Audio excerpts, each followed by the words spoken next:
Many of us are used to seeing a money tree, also known as fat crotacea, on the windowsill as a symbol of prosperity, good luck, and home well-being. Its rounded, succulent leaves seem to store the energy of abundance, and honestly, the very appearance of the plant evokes a feeling of comfort and stability. However, behind this modest, decorative exterior lies something much more valuable. Tolstyanka is a real natural pharmacy that has been used in folk medicine for centuries.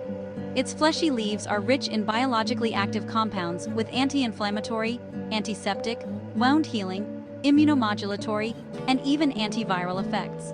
At the same time, it's important to understand that despite all its healing power, this plant contains toxic components and, requires special care and use. One of the most sought-after properties of a fat woman is her ability to accelerate the regeneration of damaged tissues. For minor household injuries, like shallow cuts, abrasions, bruises, sprains, or sunburn, it's enough to grind 2 or 3 fresh leaves on a fine grater or knead them until juice appears, then apply the resulting paste to the affected area of the skin and fix it with a gauze bandage. It is recommended to change this application every 4 to 5 hours. After several procedures, the swelling decreases, the pain disappears, and the risk of secondary infection is reduced due to the natural antiseptic properties of the plant. The fat woman is no less effective in insect bites.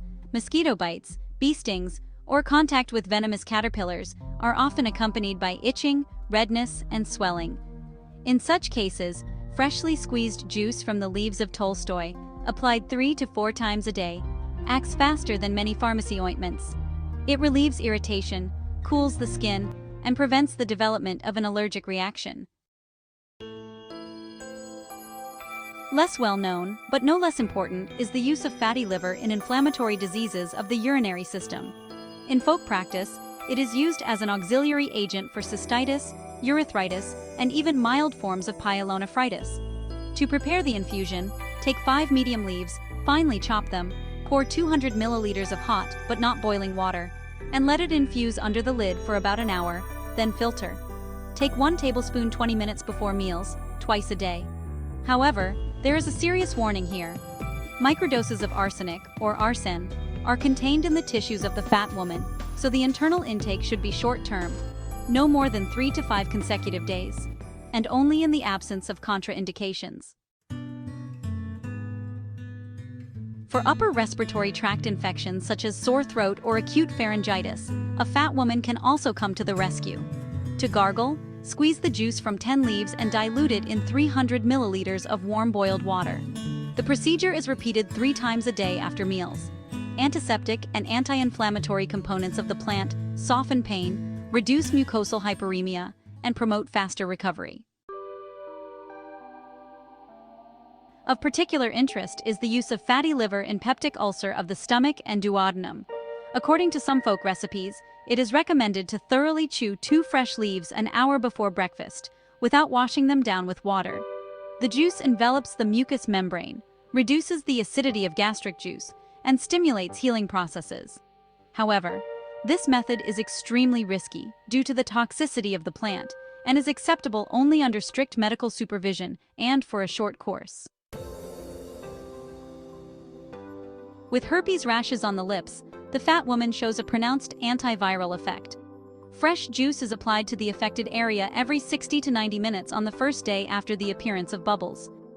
If it is not possible to repeat the procedure as often, you can soak a cotton pad with juice, attach it to the herpes, and fix it with a patch overnight, but no longer than 2 days in a row to avoid skin irritation. In chronic diseases of the musculoskeletal system, arthritis, osteoarthritis, osteochondrosis, the juice of 13 to 15 leaves is rubbed into the affected joints before bedtime, after which it is wrapped with a warm scarf or woolen cloth. This procedure helps to relieve morning stiffness, reduce pain, and improve joint mobility. Nevertheless, despite the impressive list of medicinal properties, the money tree is a poisonous plant. Its leaves contain alkaloids, saponins, and traces of arsenic, which in large doses can cause poisoning. Therefore, strict safety regulations must be followed. Internal use is allowed only in minimal doses and for a short time, no more than 3 to 5 days. It is forbidden to use a fat woman during pregnancy, breastfeeding, and for children under 18 years of age. If nausea, dizziness, vomiting, skin rash, or other signs of intoxication occur, discontinue use immediately and seek medical attention. External use is generally safe, but juice should be avoided in the eyes, on mucous membranes, and open wounds with damaged skin. Thus, the money tree is not just an aesthetic decoration of the interior or a magical talisman, but a powerful, but dual in nature, medicinal product. It can provide real help with a variety of household ailments, but only with proper, informed, and careful use. Folk methods are an excellent addition to traditional therapy, but by no means a substitute, especially for serious or chronic diseases. Remember, true well-being does not begin with a symbol of good luck, but with a reasonable attitude towards one's health.